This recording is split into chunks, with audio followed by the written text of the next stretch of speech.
476. The Western Roman Empire collapses, the emperors disappear, Rome is destroyed, and Europe falls into darkness. But 324 years later, in St. Peter's Basilica in Rome, the unthinkable happened. The Pope crowned a man who was not a Roman, but a Frank.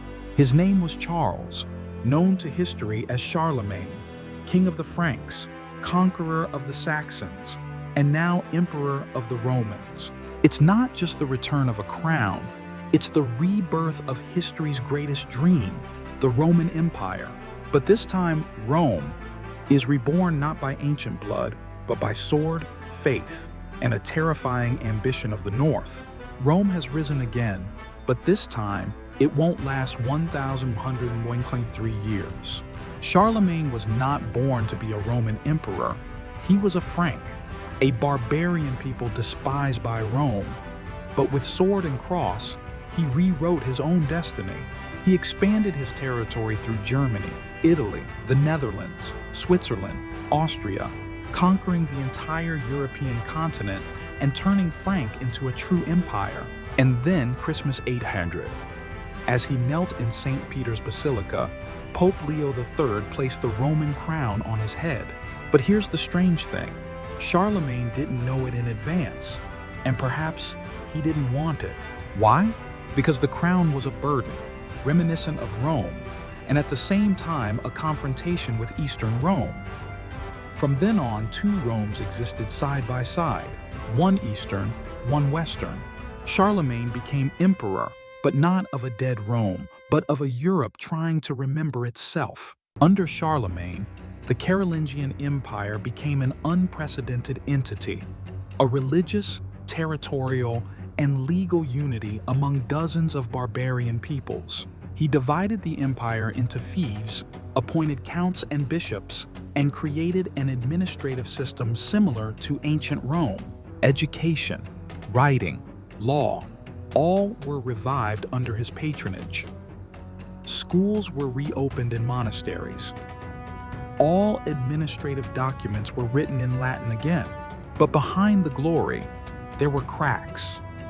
When Charlemagne died in 814, he left the empire to his son Louis the Pious, a gentle but leaderless man.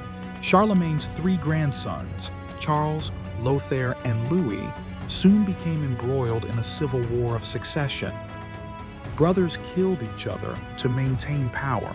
And so, just a few decades after its rebirth, Rome began to crumble once more, not because of foreign invasion, but because its own flesh and blood were tearing itself apart.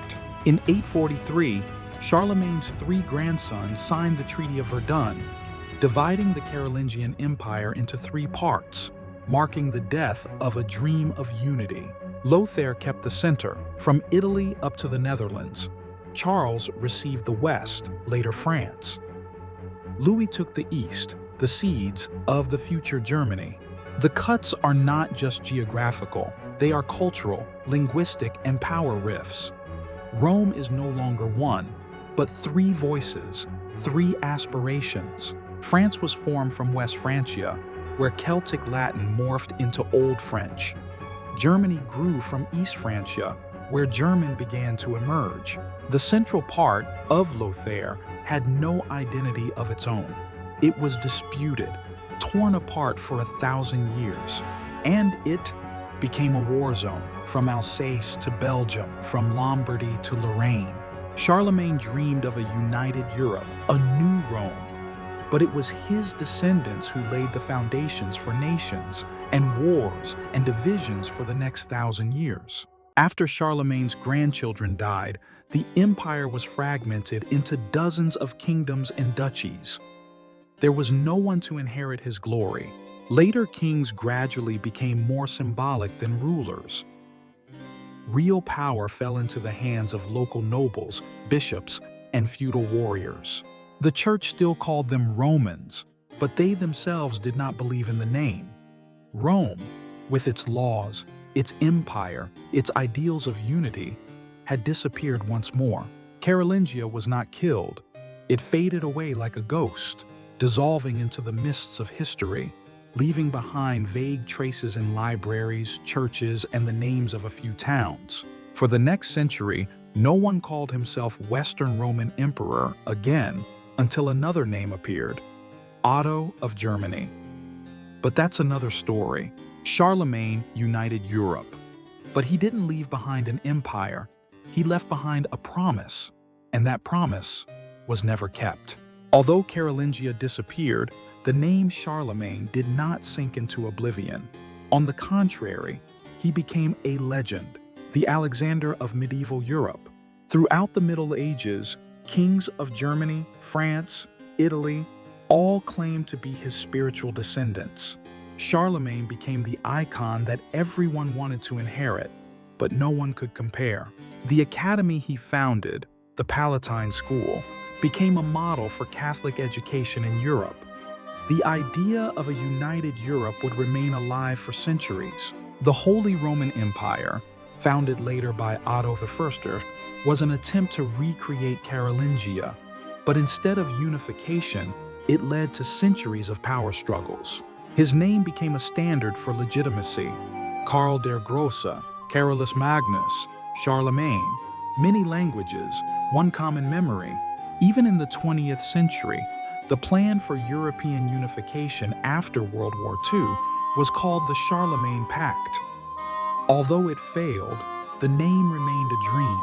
Charlemagne failed to hold on to his empire, but he succeeded in creating an illusion that Europe could be one. Charlemagne was more than just a king.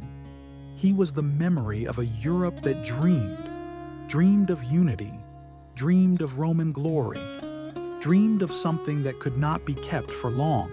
The Carolingian Empire lasted just over a century, but its image, its stone cathedrals, its Latin manuscripts, its schools, lives on in modern Europe. Nowadays, when people talk about the European Union, they mention economics, politics. But few people know that, in the shadows, there is still an ancient whisper, let's be one again. And who knows, somewhere in Paris, Aachen, or Rome, as the church bells ring in the middle of the night, you might hear a whispers from an empire gone, but its dreams still alive. In every church, every constitution, and every heart that still believes in a united Europe.